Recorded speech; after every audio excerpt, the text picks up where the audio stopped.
102.1 FM. The future is now.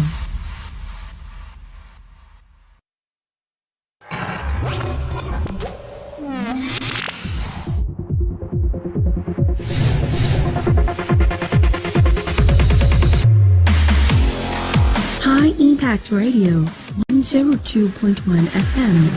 The future is now. Good morning and welcome to On Record, where every word matters on High Impact 102.1 FM. I am Olumide Shokoya. On the program, we discuss actions and actions of government, ministries, departments, and agencies, as well as business and health affairs that shape our worldview.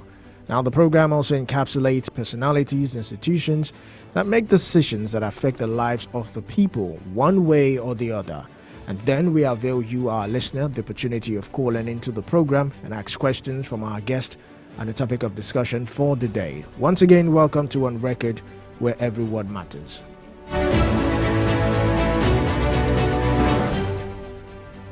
Now, investigative journalists in Nigeria face numerous challenges when attempting to uncover high-level corruption. One of the most significant obstacles is the intimidation and threat they face from powerful political and business figures. Now, these individuals often use influence to pressure media houses and journalists into withholding or distorting stories. Now, in some cases, journalists have been subjected to physical violence, harassment, or legal action, including defamation suit, which can be financially and emotionally exhausting. Additionally, the lack of a strong legal framework to protect journalists and whistleblowers in Nigeria further exacerbates these risks, making it difficult to hold the powerful accountable. Now, another major challenge is the lack of adequate resources and funding to conduct a thorough and comprehensive investigation. Exposed corruption often involves complicated financial networks, and detailed documentations, which require extensive research, time, and technique expertise. Media outlets in Nigeria, particularly independent ones, struggle to secure the necessary resources to conduct such in-depth report. Now, this lack of resources combined with political pressure can lead to censorship or avoidance of sensitive issues, diluting the impact of investigative journalism. Now, despite these challenges, the determination of some journalists and, of course, their relentless pursuit for the truth have led to important exposes that have shaken the foundation of corruption in the country. Now, while we go on a break, we'll open the phone lines 0700 1021 1021, 0700 1021 1021. And in the meantime, you can also send WhatsApp messages to 0907 224 5018, 0907 224 5018. We're live on YouTube and on Facebook at High Impact 102.1 FM. We'll take a breather here now and return to begin the conversation. Stay tuned. High Impact.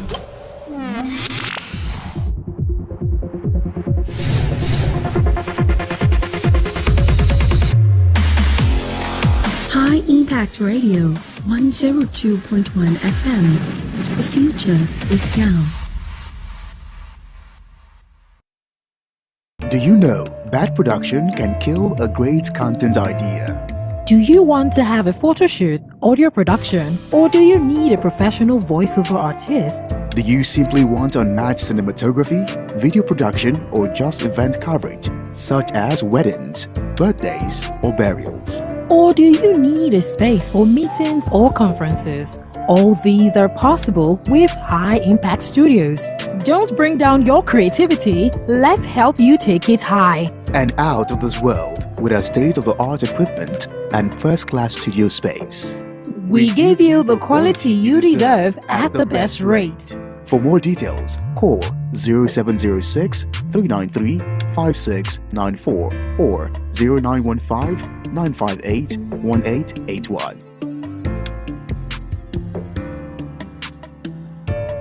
High Impact Studios, the future.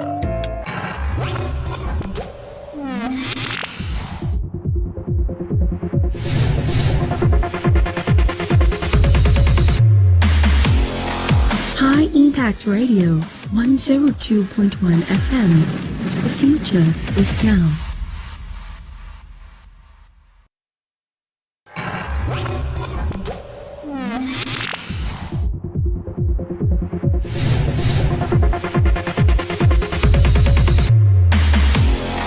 High Impact Radio 102.1 FM.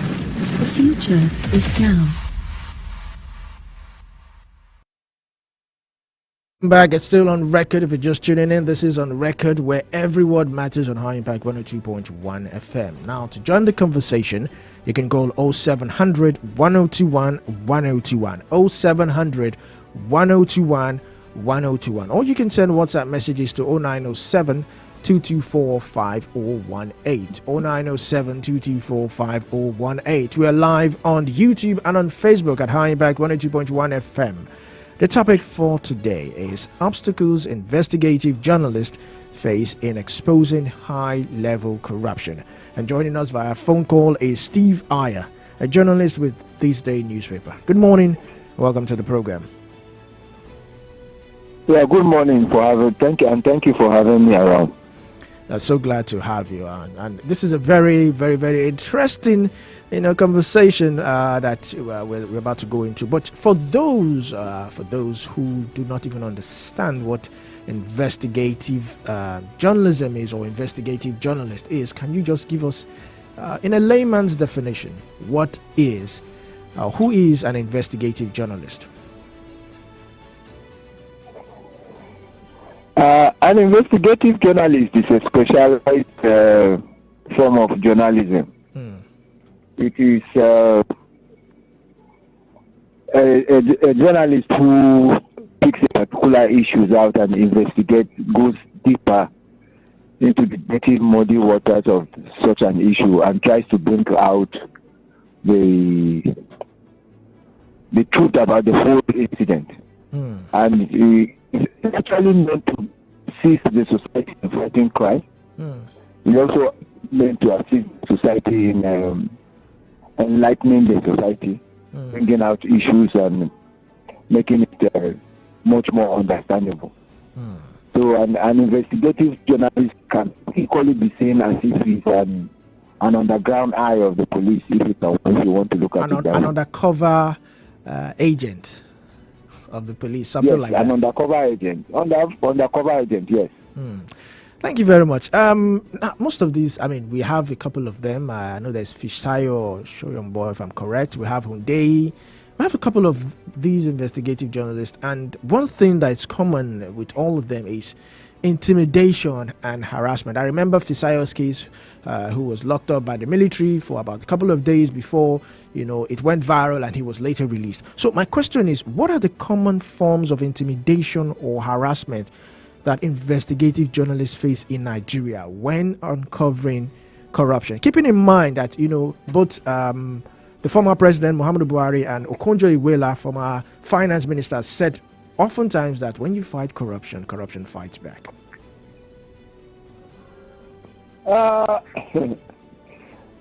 An investigative journalist in Nigeria is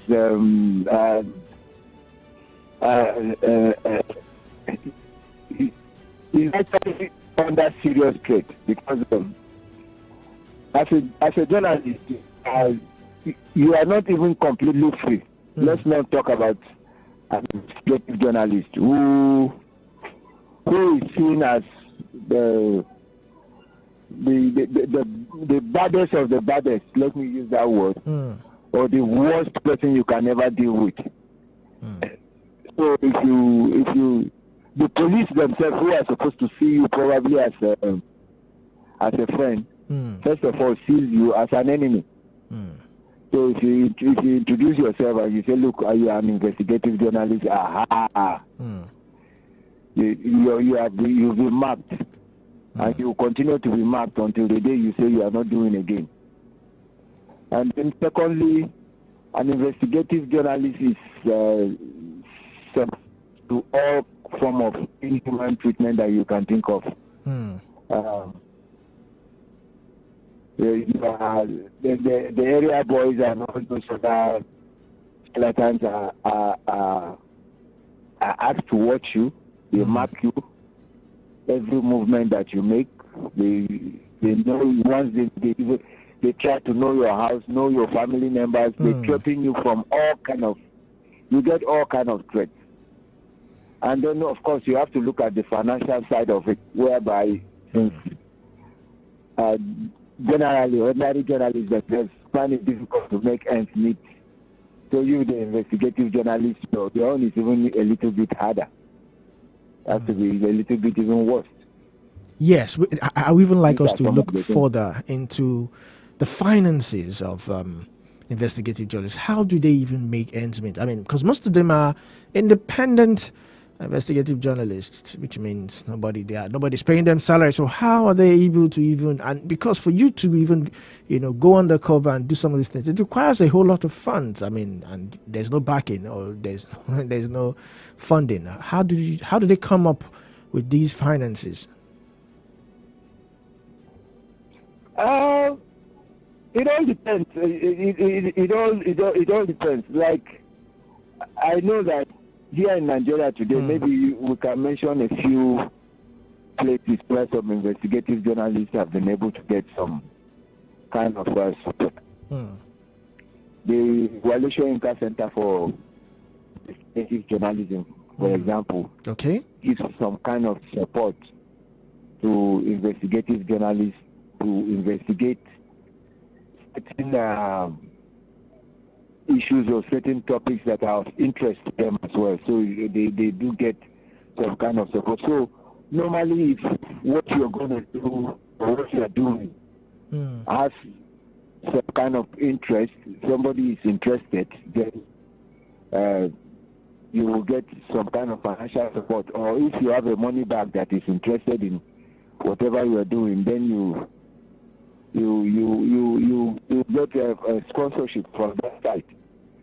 Other than that, in most cases, you have to raise your money to do it.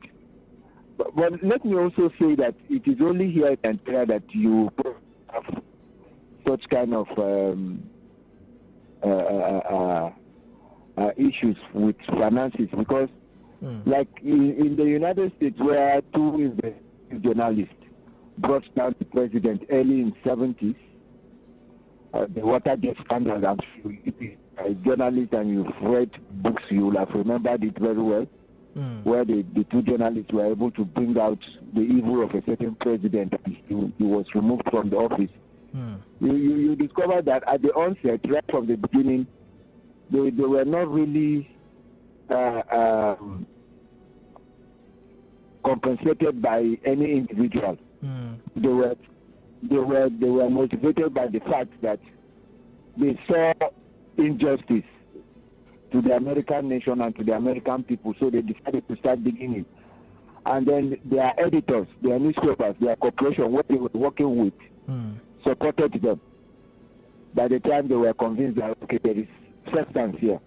And that is one thing that we are saying. Here in Nigeria, as journalists, what you are working on, once it is of interest to your bosses, well, fine, good and fine. But if it is not of interest to your boss, then you are on your own. But at the end of the day, those are sources of the finances that we get. It has to interest somebody. If it interests a money back, if it's of interest to the money back, then the money back will probably try to see how much it can sponsor. If it's of interest to the society can show that the responsibility. And if it's also of interest to even to some government officials, they will try and make sure that budgetary allocations are made for you to work with. However, one thing that is very, very important and should be taken seriously by any investigative journalist is the fact that you dare not go into any project that at the end of the day you are not sure that the resources that you really needed, because the resources must come, or else you are just waste your energy for nothing. All right. No, so now let's look at some repercussions these investigative journalists face. How do journalists balance the risk of legal repercussions, such as defamation suits, with the need to report the truth.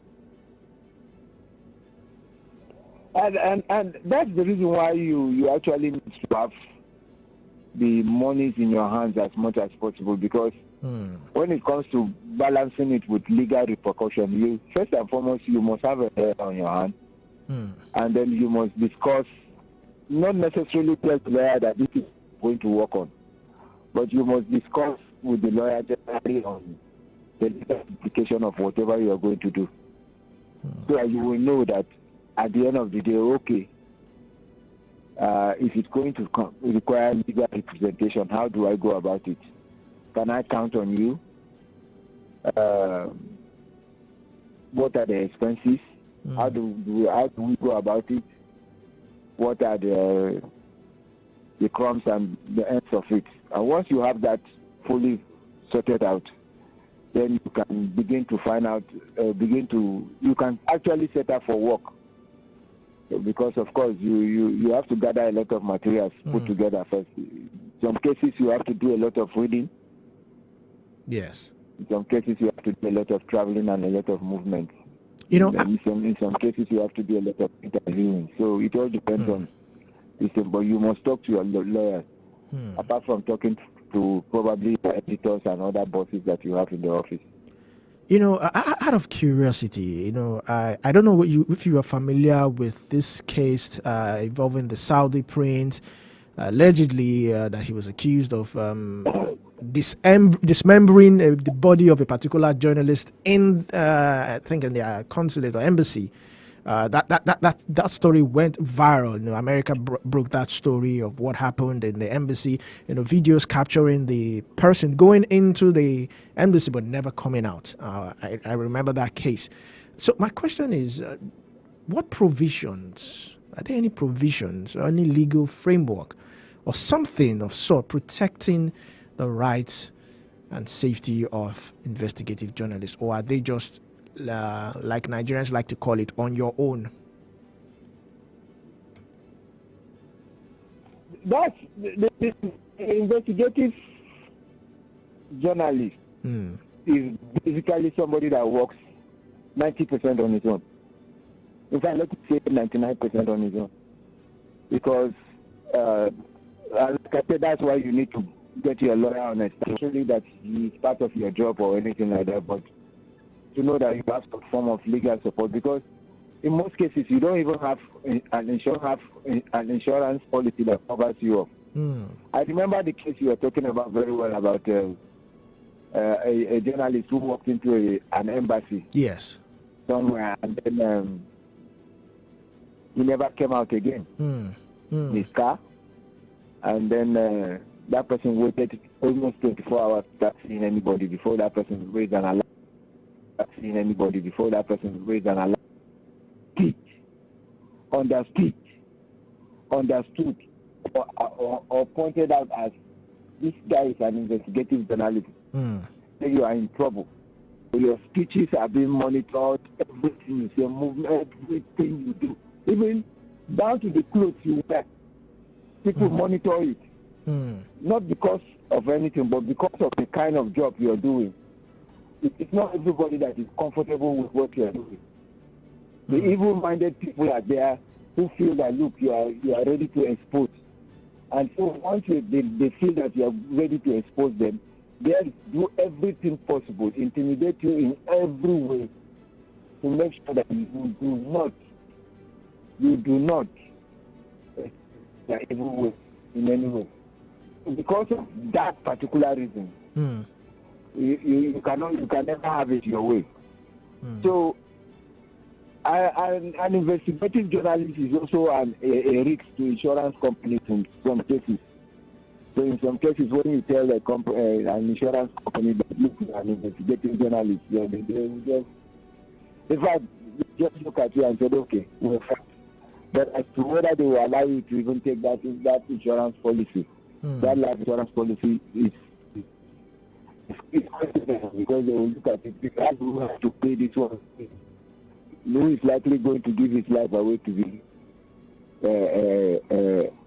killed. How do we defend the distance?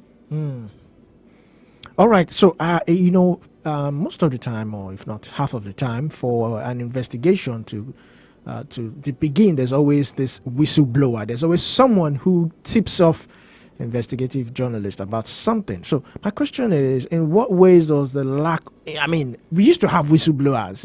It was an initiative that the EFCC came up with, but these days we don't even have whistleblowers anymore. And so in what ways does the lack of whistleblower protection, impact investigative journalism in Nigeria? You see, the whistleblower thing is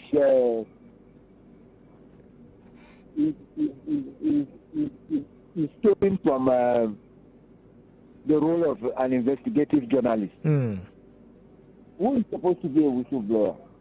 The investigative journalist. Something that is going on bad, and you mention you expose it public. And who is an investigative journalist? You investigate something, and you are able to have enough proof in your hand that thing is there, and you expose it to the public. Now, while you have the difference between the whistleblower and the investigative journalist is that while the whistleblower strikes a deal with the authorities, maybe EFCC, police, the army, for him to have what we call a witness protection, the government will take complete control of his welfare and relocate him from point A to point B. In some cases, the government will even orchestrate the change of name for the person. Yes. So that he can live, try to give him a brand new life. Witness protection. The investigative journalist just releases whatever information he has to the public. The evil-minded people get to face whatever punishment they get to face, and he continues with his life. So that's the major difference there. And in Nigeria today, whereas the whistleblower policy has failed, so you can imagine what happens to the life of an investigative journalist at the end of the day. Because if government cannot protect a whistleblower, that means that the government itself is lacking in protecting the investigative journalist. So whatever thing you are going to do is just that you swallow the risk as much as possible, and then you see how you can meander your way through and all this, and God help you. It's the last statement you made. God help you. It's quite interesting. So what role does collaboration between local and international journalists play in overcoming challenges in exposing corruption? When it comes to fighting corruption cases, that's a much more how can I put it? That's a much more better or sweeter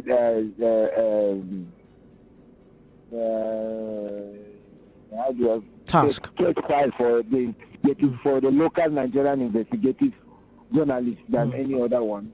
Because if you talk, for example, that he has to investigate a murder case or a case of conspiracy to commit whatever other crime that there is, some of those things are very, very, very difficult to do. But in terms of corruption cases, it is really not, because some of these foreign investigative journalists easily get sponsorship in order to fight corruption. So it is easy for them to help out with finances. So it makes collaboration very easy. You just agree, okay, these are some of this information, and give you some of this information about so person, and you find out that